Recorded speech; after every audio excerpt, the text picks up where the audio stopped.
Bonjour et bienvenue dans EcoCheck, le podcast d'ING qui décrypte l'économie de manière accessible et concise.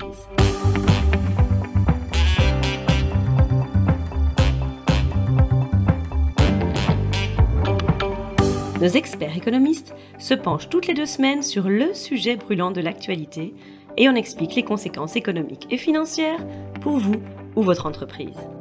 Aujourd'hui, votre hôte sera Charlotte de Montpellier, senior économiste chez ING. Bienvenue dans ce nouvel épisode d'EcoCheck. Dans l'épisode précédent de ce podcast, nous avions parlé du dollar fort. On avait expliqué que le dollar profite généralement des tensions géopolitiques et que c'est l'une des raisons de l'appréciation du billet vert au premier semestre 2022. Bien entendu, le dollar n'est pas le seul actif qui est actuellement touché par le contexte de guerre en Ukraine. Le pétrole, par exemple, est également impacté. Et en fait, les prix du pétrole ont fortement augmenté depuis le début de l'année. C'est dans ce contexte que, la semaine dernière, un certain nombre d'annonces ont été faites concernant le marché pétrolier. Il est donc intéressant d'y jeter un coup d'œil dans le podcast d'aujourd'hui. Je vais vous parler de l'effet du boycott européen du pétrole russe sur les prix, des perspectives de prix pour les prochains mois et de l'impact économique de tout cela.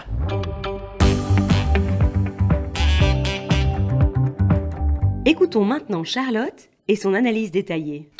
Il est indéniable que la Russie est un grand producteur de pétrole. Elle représente environ 11% de la production mondiale et est un important fournisseur de l'Europe. Le fait que Poutine puisse compter tranquillement sur l'afflux quotidien croissant d'euros et de dollars ennuie évidemment fortement l'Europe qui veut punir la Russie autant que possible pour son invasion de l'Ukraine. C'est donc dans ce contexte que l'Union européenne a récemment franchi une étape supplémentaire en instaurant un boycott partiel du pétrole russe dans le cadre d'une nouvelle salve de sanctions. Cela a conduit à une nouvelle hausse du prix du pétrole.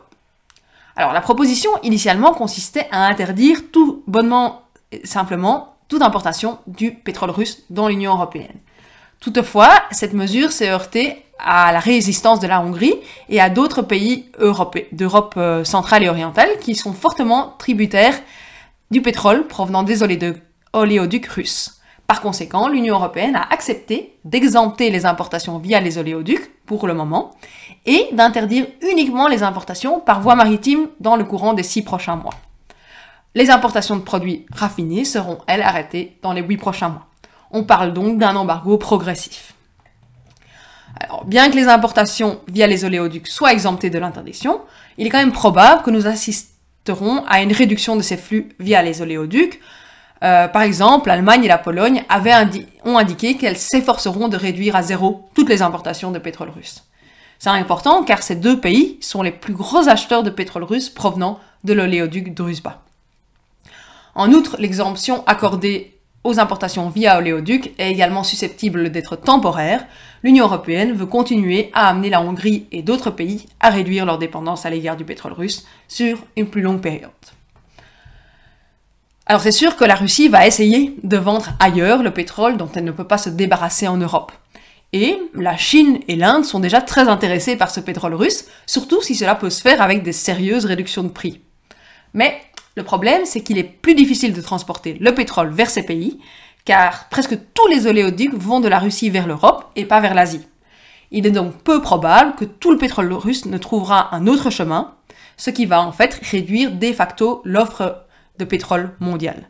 C'est évidemment la raison pour laquelle les prix du pétrole se sont envolés au cours des dernières semaines. Au début de l'année, pour vous donner une idée, le prix du pétrole tournait encore autour de $80 le baril. Aujourd'hui, nous sommes au-delà de $125 le baril, soit une augmentation de plus de 50%. On pourrait penser que les choses sont en train de s'améliorer.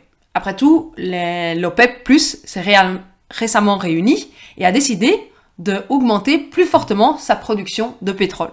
Donc au lieu de l'augmentation habituelle d'environ 432 000 barils par jour, elle a convenu d'aller vers une augmentation de l'offre d'environ 648 000 barils par jour pour juillet et pour août.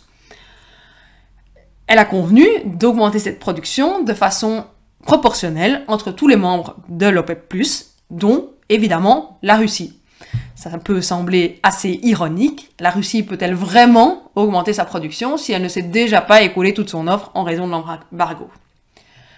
Mais à côté de ça, plus fondamentalement, la question est de savoir si cette augmentation de la production se concrétisera. Le point essentiel est qu'un certain nombre des producteurs de l'OPEP+, ont déjà du mal à atteindre leurs objectifs de production depuis plusieurs mois, même avec les petites augmentations mensuelles que nous avons vues. Il est donc finalement peu probable que le groupe soit en mesure de réaliser ces augmentations d'offres plus agressives au cours des 2 prochains mois. Alors, la raison, c'est que la plupart des producteurs n'ont pas la capacité d'augmenter leur production bien au-delà de leur niveau actuel.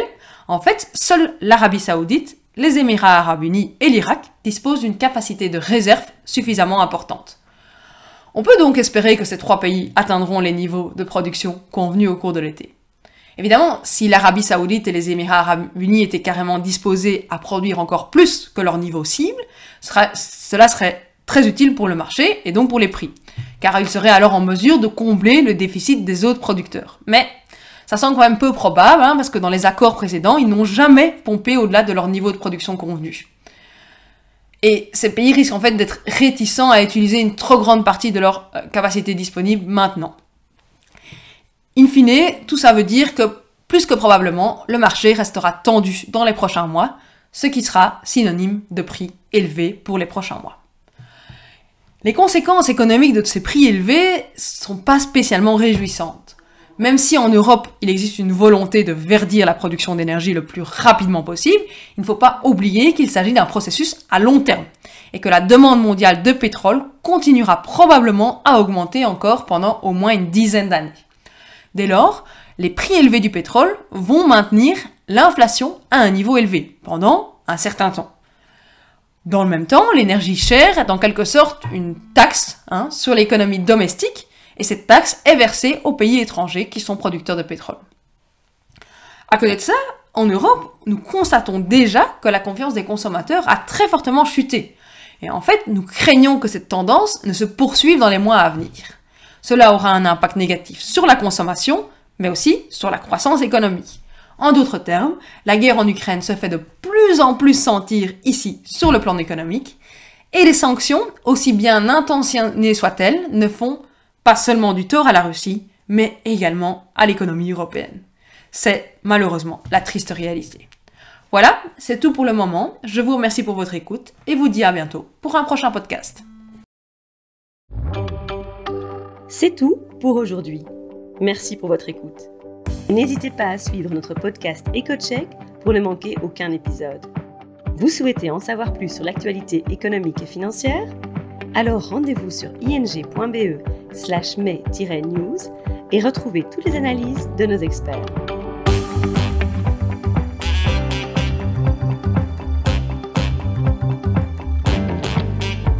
À bientôt dans EcoCheck.